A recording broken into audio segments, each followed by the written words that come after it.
2 days ago, I released a video that had to do with the history of Blizzard Entertainment and Blitzchung over the last couple of weeks, as it pertains to Blitzchung's involvement with his support for the Hong Kong protests, as well as Blizzard's reaction to it.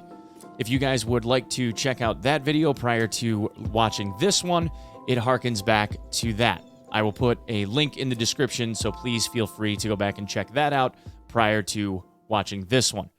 And let me just say, guys, thank you very much for all of the views and your comments. I genuinely do appreciate all of the support from all of you.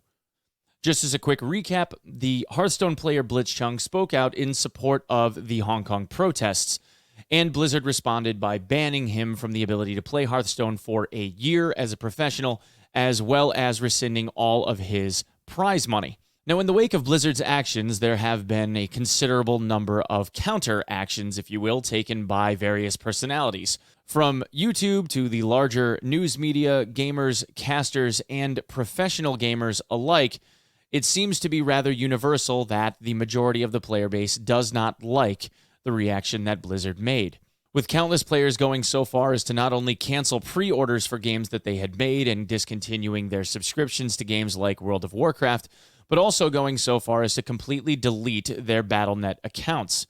Now, in my last video, I did end up reporting that Blizzard Entertainment had disabled the ability for people to authenticate their identity and therefore allow them to be able to delete their account.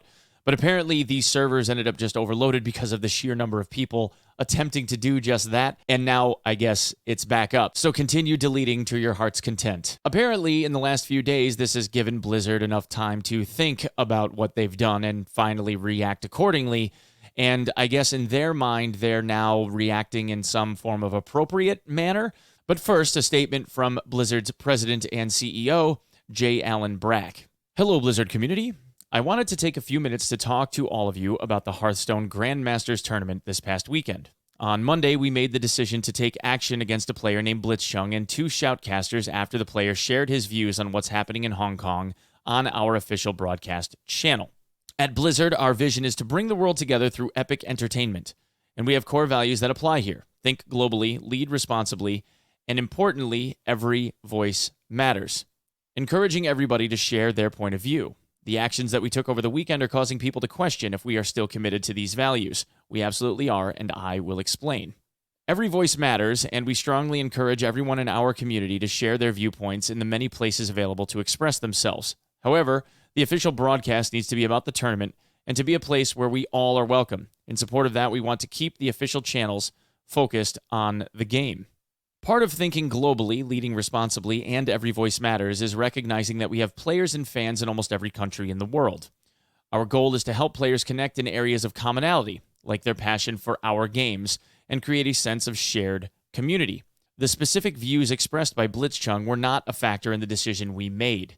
I want to be clear, our relationships in China had no influence on our decision.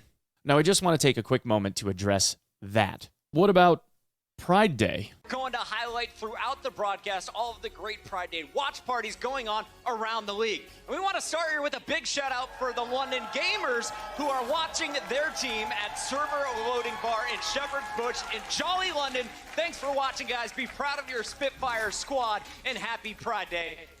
I do question, obviously, this whole idea that Blizzard does not believe in making political stances. If we are to believe that they are sincere in their support of the LGBTQ community and its movements forward, stating that they believe in inclusion, we wanted to ensure that we maintain a safe and inclusive environment for all our players. Even going so far as to elaborate on the backstories, well, the American backstories anyway, of first Tracer and now Soldier 76, who is the second confirmed LGBTQ character in the game. That in and of itself alienates an entire subsect of the global population that thinks that LGBTQ communities are an abomination. I am not personally one of those people, but you understand where I'm coming from here. Normally, it ends up being a significant issue of political nature all across the board when it comes to election season here in the United States. So Blizzard's stance on supporting this is a political stance. The fact that they omit the pride nature from their broadcasts for their South Korean partners, for instance, is again a political motion. And while they would like to claim that every voice matters, every voice only matters in the sense that it makes Blizzard look good. And it seems like in this case, looking good comes down to what shareholders think, specifically that of Chinese shareholders. And there seems to be more. Maybe you guys remember this from the end of August. Even further, so that once it goes through the actual production process, we won't lose those details.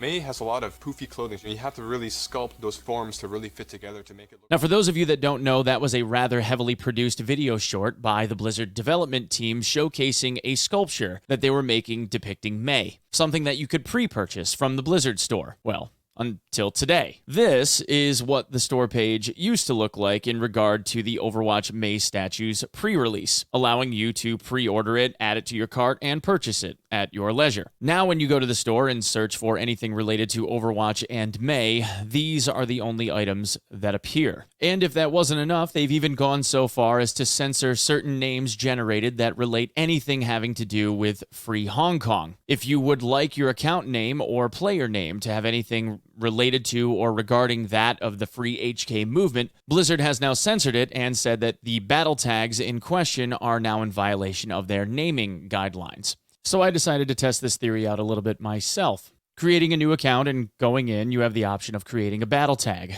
Apparently, the extremely politically charged statement of Killary LOL was not something that got censored in relation to Hillary Clinton and all of the witnesses against her that have suddenly committed suicide, which, if that's not politically charged and something that could potentially trigger people, I don't know what is. But creating the battle tag Baby Maker, completely fine. Although I did attempt to do fetus deletus, and that one apparently got flagged. Now, Blizzard's community guidelines when creating a name state the following. Any name that violates our standards or disrupts the community will be changed, and additional limitations may be placed on the offending account per our discretion. While Blizzard remains to take the stance of we do not participate in anything related to politics and don't want our professional on-the-payroll players to do that either during one of our events, they seem to have no issue also trying to censor the ability for players to support a political movement or humanistic movement.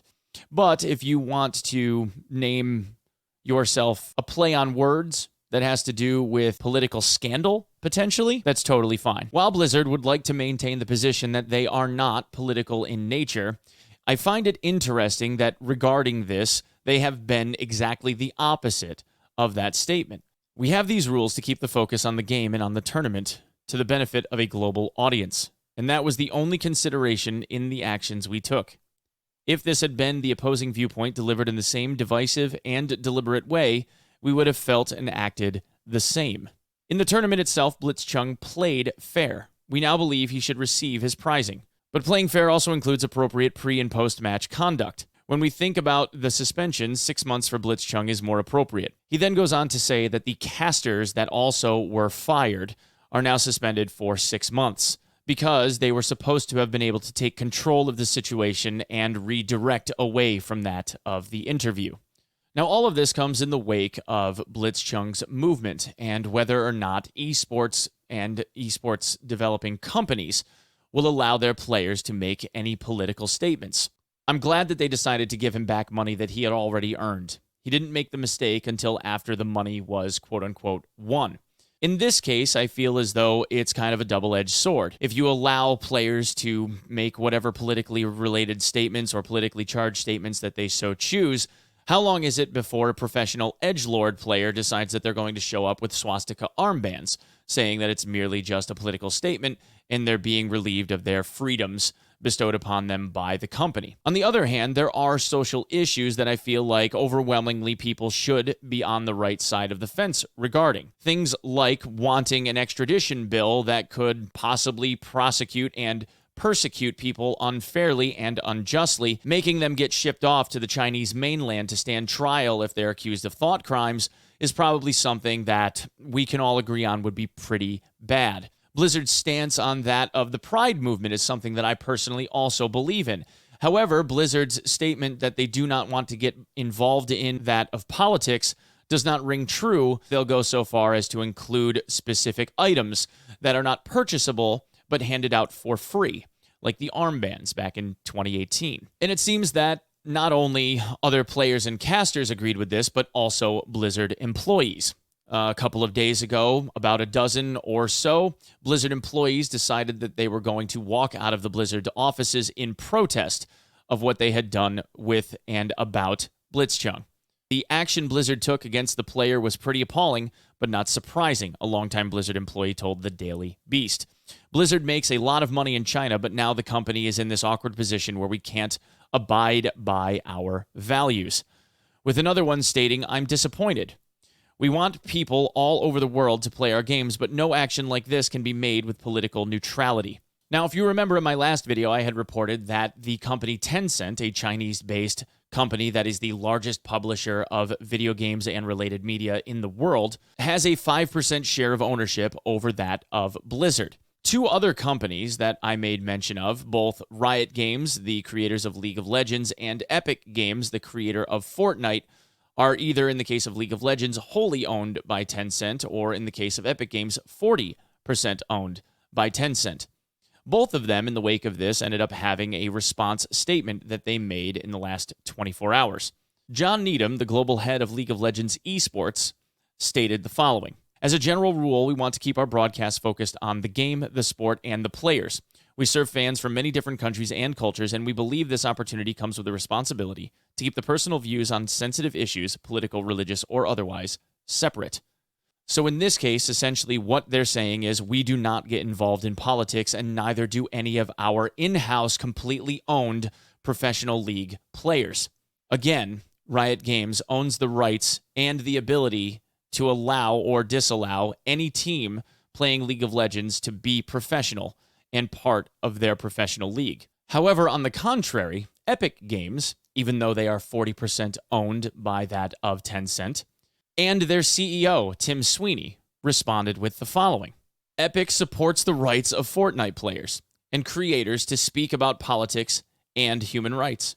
And for all of the mistakes that Epic has made in the past regarding its store, a stance like this tends to breathe a little bit of life onto the positivity side of how people view a company like Epic." So now, being in this parallel universe where Tim Sweeney has a ridiculously powerful spine and J. Allen Brack is a spineless jellyfish, we can now turn to Blitzchung, or Ing-Wei Chung himself.